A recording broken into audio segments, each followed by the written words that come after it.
अस्सलामुअलैकुम।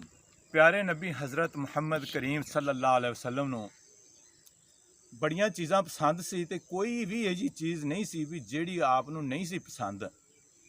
ਇਹ ਜ਼ਰੂਰ ਹੈਗਾ ਸੀ ਵੀ ਜਿਹੜੀ ਚੀਜ਼ ਹਜ਼ੂਰ ਸੱਲੱਲਾਹੁ ਅਲੈहि ਵਸੱਲਮ ਨੂੰ ਕਮ ਪਸੰਦ ਹੁੰਦੀ ਸੀ ਉਹ ਕਮ ਖਾਂਦੇ ਸੀ, ਲੇਕਿਨ ਉਹਦੇ ਵਿੱਚੋਂ ਨੁਕਸ ਨਹੀਂ ਸੀ ਕੱਢ ਦਿੰਦੇ। ਜਿਹੜੀ ਚੀਜ਼ ਜ਼ਿਆਦਾ ਪਸੰਦ ਸੀ ਉਹ ਜ਼ਿਆਦਾ ਖਾ ਲੈਂਦੇ ਸੀ। ਸਬਜ਼ੀਆਂ ਦੇ ਵਿੱਚੋਂ ਆਪ ਨੂੰ ਕੱਦੂ ਜਿਹੜਾ ਹੈ ਬਹੁਤ ਅੱਛਾ ਲੱਗਦਾ ਸੀ, ਬੜਾ ਪਿਆਰਾ ਸੀ।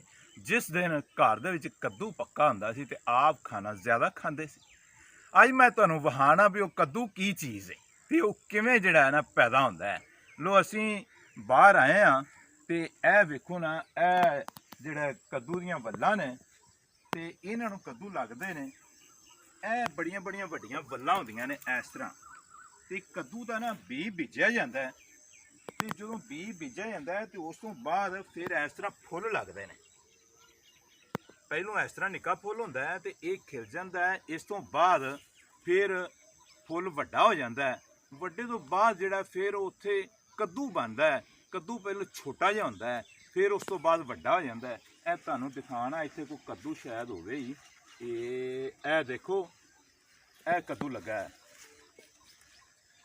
ਇਹ ਪਹਿਲੋਂ ਫੁੱਲ ਇਸ ਤਰ੍ਹਾਂ ਬਣਿਆ ਸੀ ਤੇ ਉਸ ਤੋਂ ਬਾਅਦ ਇਹ ਕੱਦੂ ਬਣਿਆ। ਇਹ ਹੁਣ ਬਜ਼ਾਹਿਰ ਛੋਟਾ ਜਿਹਾ ਕੱਦੂ ਹੈ। ਅਗਰ ਇਹਨੂੰ ਇੱਕ ਦਿਨ ਹੋਰ ਖੜਾ ਰਹਿਣ ਦਈਏ, ਇਹਨੂੰ ਕੱਟੀਏ ਨਾ, ਫਿਰ ਉਹ ਵੱਡਾ ਹੋ ਜਾਏਗਾ ਤੇ ਇੱਕ ਦਿਨ ਹੋਰ ਹੋਵੇਗਾ ਨਾ ਤੇ ਫਿਰ ਇਹ ਤਕਰੀਬਨ ਅੱਧਾ ਕਿਲੋ ਕੱਦੂ ਹੋ ਜਾਏਗਾ। ਇਹ ਉਹ ਚੀਜ਼ ਹੈ ਜਿਹੜੇ ਮੇਰੇ ਪਿਆਰੇ ਨਬੀ ਹਜ਼ਰਤ ਮੁਹੰਮਦ ਕਰੀਮ ਸੱਲੱਲਾਹੁ ਅਲੈहि ਵਸੱਲਮ ਨੂੰ ਬਹੁਤ ਪਸੰਦ ਸੀ ਤੇ ਤੁਸੀਂ ਵੀ ਖਾਇਆ ਕਰੋ। ਮੈਨੂੰ ਵੀ ਇਹ ਪਸੰਦ ਹੈ, ਮੈਂ ਵੀ ਖਾਇਆ। ਅਗਰ ਤੁਹਾਨੂੰ ਮੇਰੀ ਇਹ ਵੀਡੀਓ ਅੱਛੀ ਲੱਗੀ ਹੈ ਤੇ ਇਹਨੂੰ ਅੱਗੇ ਲਾਜ਼ਮੀ ਸ਼ੇਅਰ ਕਰ ਦੇਣਾ।